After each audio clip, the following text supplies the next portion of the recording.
Hello student, this is lecture is for class 8th chapter number 1 rational numbers. First of all we will do what are rational numbers. So rational numbers are basically वो number जिसको हम p upon q की form में लिखते हैं जहाँ q 0 के बराबर नहीं होगा। अब इस लाइन का क्या मतलब है, देखो आप लोगों ने फ्रैक्शंस की हैं, फ्रैक्शंस को आप इस प्रकार से लिख रहे हो। सो this is p, this is q, और q जो है वो 0 के बराबर नहीं होना चाहिए, क्योंकि अगर 0 डिनोमिनेटर में आ जाता है तो आपका जो नंबर होता है वो नॉट डिफाइंड होता है। नॉट डिफाइंड का मतलब होता है कि इसकी कोई भी वैल्यू नहीं निकलती है, ठीक है। तो रैशनल नंबर्स को हम लोग लिखते हैं कि it is represented in the form of p by q where q is not equal to 0। अब आप अगर ध्यान से सोचें तो 4 एक रैशनल नंबर है कि नहीं है? 4 एक रैशनल नंबर है, क्योंकि 4 को मैं 4/1 के रूप में लिख सकती हूँ। It is written in the form of p by q and q is not equal to 0। तो अगर एक सीधी सादी भाषा में अगर दिमाग के अंदर कोई कॉन्सेप्ट समझाना है, डालना है, तो एक सिंपल सी चीज़ रख लो कि जो रैशनल नंबर्स हैं वो फ्रैक्शन भी होते हैं और जो रैशनल नंबर्स हैं वो होल नंबर भी होते हैं। होल नंबर मतलब कि 4 है, 5 है, 6 है, 7 है। अब क्योंकि ये भी p बाई q की फॉर्म में, मैं 7 को 7/1 लिख सकती हूँ, मैं 10 को 10/1 लिख सकती हूँ, तो ये सारे जो नंबर हैं ये तुम्हारे रैशनल नंबर्स कहलाएंगे। अब आप लोगों ने 7th क्लास के अंदर आपने प्रॉपर्टीज़ करी थी इंटीजर्स की। सेम प्रॉपर्टीज़ रैशनल नंबर्स के अंदर भी इस्तेमाल होती हैं। तो आपकी पहली थी जो हम डिटेल्स में करेंगे वो है commutative property, associative property and distributive property.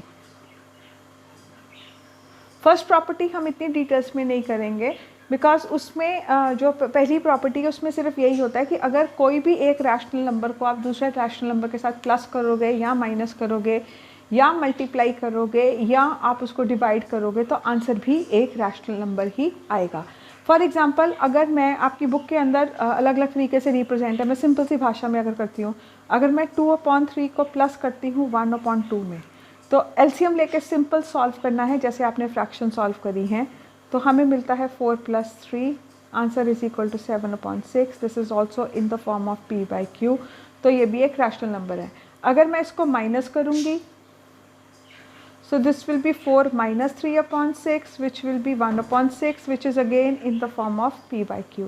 अगर मैं इनको आपस में मल्टीप्लाई करूँगी, so answer will be equal to 1/3 which is again in the form of p by q. और अगर मैं इनको आपस में डिवाइड करूँगी, so this will be 2/3 into 2/1 which will be 4/3.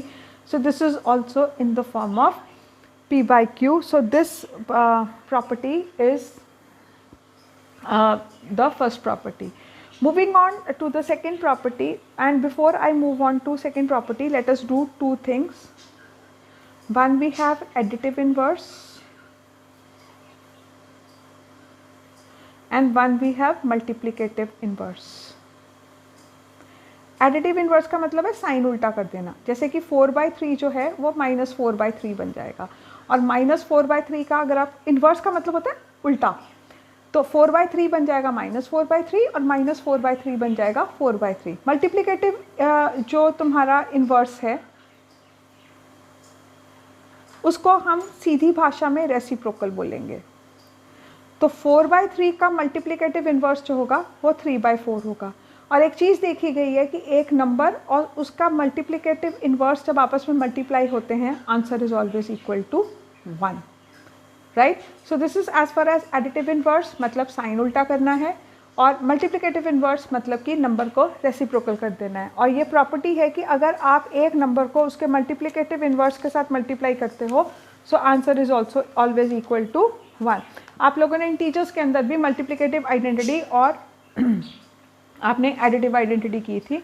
किसी भी नंबर की एडिटिव आइडेंटिटी हमेशा 0 होती है, क्योंकि वो नंबर को चेंज नहीं करता। मतलब ये कि अगर मैं 4/3 में 0 ऐड कर दूँ तो वो आंसर 4/3 आएगा। तो जब 0 को ऐड किया तो ये इसकी एडिटिव आइडेंटिटी है। मतलब किसी नंबर, वो ऐसा नंबर जिसको ऐड करने पे नंबर की आइडेंटिटी चेंज नहीं होती है, this is called as additive identity.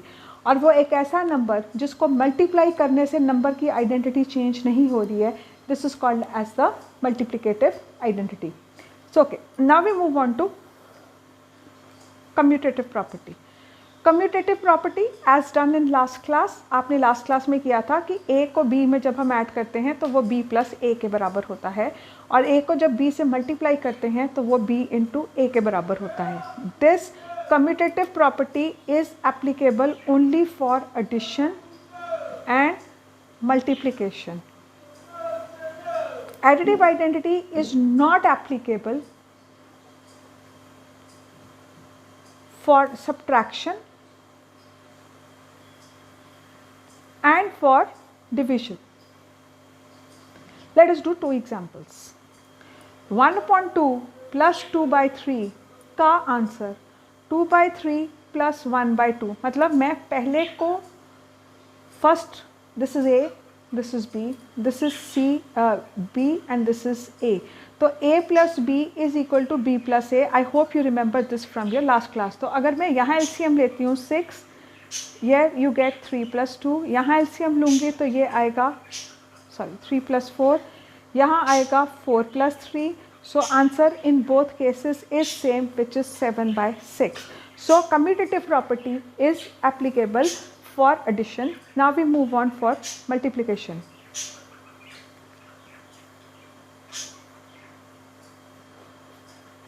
सो दोनों केसेस में आंसर 1/3 आया है. सो अगर दोनों केसेस के अंदर आंसर 1/3 आया है, इसका मतलब ये कि आप a को b में ऐड मल्टीप्लाई करो या b को a में मल्टीप्लाई करो, आंसर जो है वो सेम है. So this is as far as addition and multiplication is concern. लेकिन अगर हम सब्ट्रैक्शन और डिविजन करके देखते हैं, so we will find out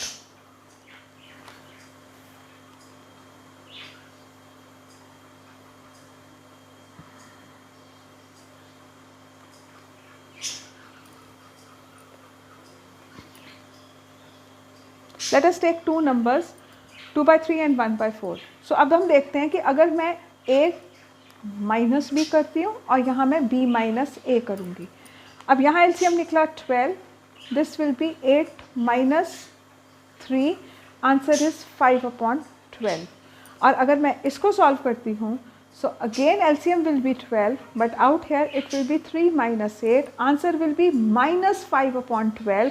minus 5/12 is not equal to plus 5/12. Answer चाहे सेम है, साइन उल्टा है, इसीलिए ये दोनों टर्म्स सेम नहीं है. Same is for the division. अगर मैं a डिवाइडेड बाई b करूँ, यानी कि 2/3 divided by 1/4, so 2/3 into 4/1, answer is 8/3.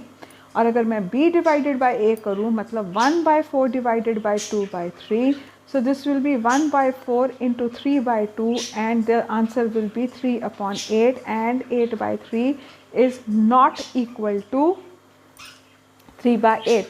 So we have clearly seen कि जो तुम्हारी associative property है, commutative property है, वो multiplication और addition के लिए applicable है, जबकि subtraction और division के लिए वो applicable नहीं है. Now we move on to the associative property. Associative property के अंदर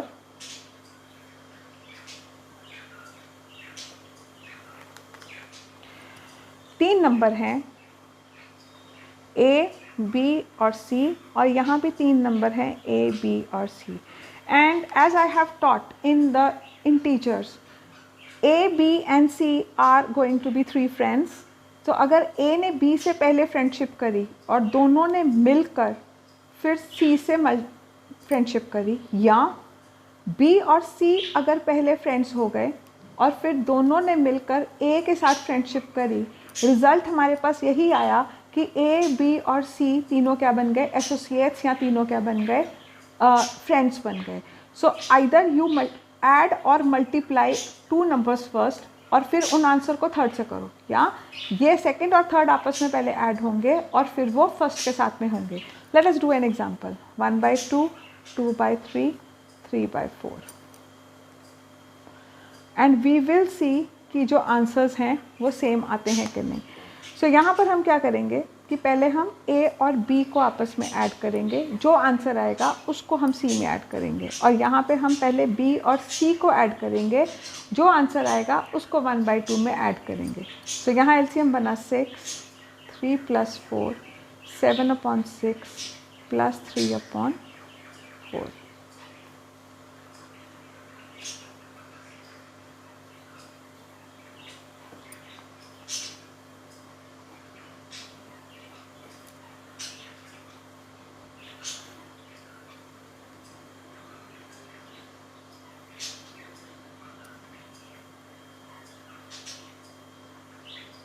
Sorry.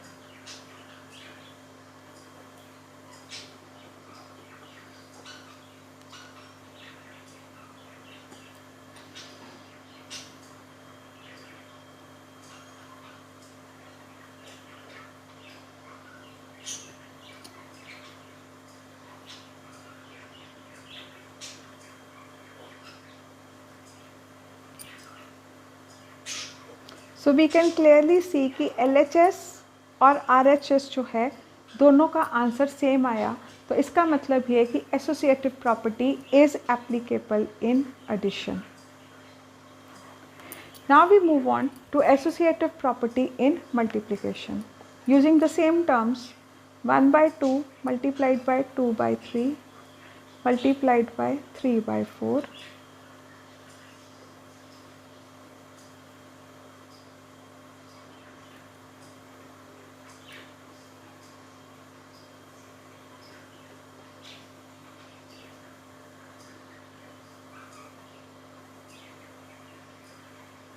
तो यहाँ पे ये सेम आया, जबकि एसोसिएटिव प्रॉपर्टी सब्ट्रैक्शन और उसके अंदर एप्लीकेबल नहीं होगी।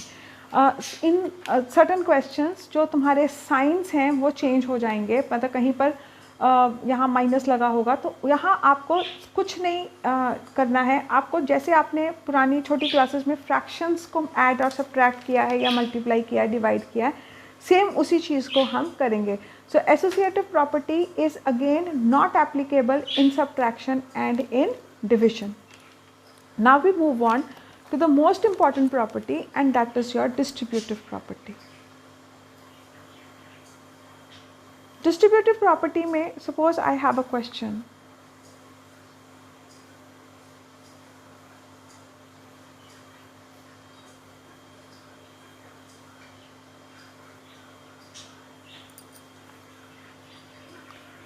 जब ऐसा कोई क्वेश्चन आ जाए तो सबसे पहले आपको ये एक बड़ा सिंपल सा ट्रिक है जिससे मैं समझाती हूँ कि जो मल्टीप्लिकेशन वाले टर्म्स हैं पहले आप उनको ब्रैकेट्स में डाल दो, क्योंकि ये एक फैमिली बन जाती है। तो ये एक फैमिली बन गई क्योंकि ये मल्टीप्लाई हो रही है, और ये एक फैमिली बन गई क्योंकि ये मल्टीप्लाई हो रही है। अब दोनों फैमिलीज़ के अंदर आपने क्या करना है, कॉमन उसको निकालना है कि कॉमन मेंबर कौन सा है। तो इन दोनों में क्या कॉमन मेंबर है, 2/3। अब यहाँ इस फैमिली से भी मैंने 2/3 को बाहर निकाल लिया। अब जब 2/3 इस फैमिली को छोड़ के चला गया तो पीछे क्या बच गया, 1/4। बीच का साइन बीच में लगाओ, और इस फैमिली में से जब 2/3 चला गया तो पीछे क्या छोड़ गया, वो 6/7। अब हम क्या करेंगे कि 2/3 को यहाँ पर लेंगे हम एलसीएम, क्योंकि यहाँ पर आ गया प्लस। मल्टीप्लिकेशन में सिंपल न्यूमरेटर न्यूमरेटर से, डिनोमिनेटर डिनोमिनेटर से होता है, लेकिन जहाँ पर भी प्लस और माइनस का साइन आता है वहाँ हम क्या करते हैं, we do the addition by taking LCM. तो यहाँ एलसीएम है 28, 7 + 24, 2/3 multiplied by 31/28। So answer is 31/42. This is how you do the distributive property. अब इसका जो काउंटर पार्ट है वो ये होगा कि 2/3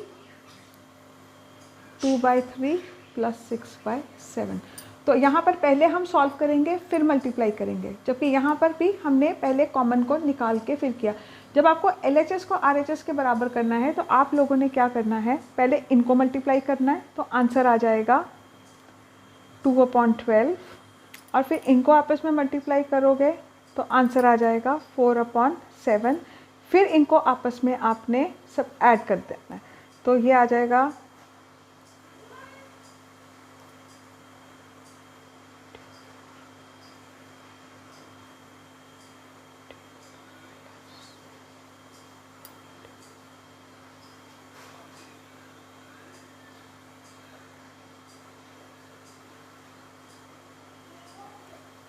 so we have 31/42।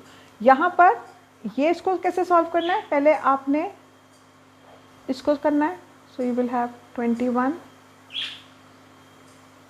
14 plus 18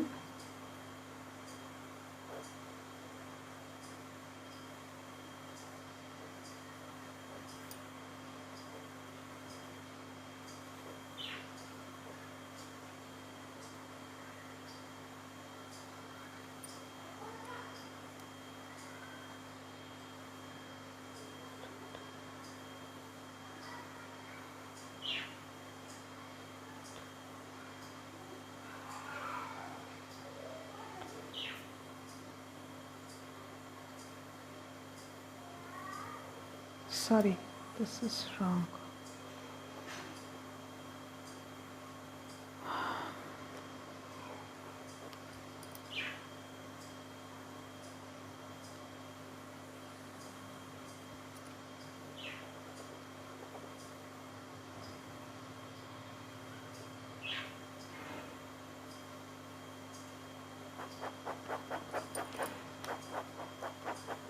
We solve this again.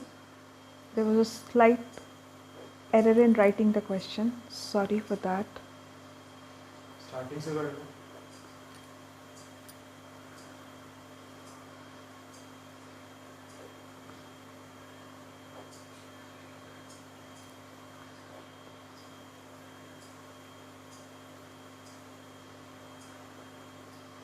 So again we get answer as 31/42. So जब आपको LHS को RHS के बराबर प्रूव करना है तो यहाँ पर आपने क्या करना है, पहले LHS को अलग अलग सॉल्व किया, फिर दोनों को ऐड किया, यहाँ पर पहले ऐड किया और फिर मल्टीप्लाई किया. सो this is all about the distributive property.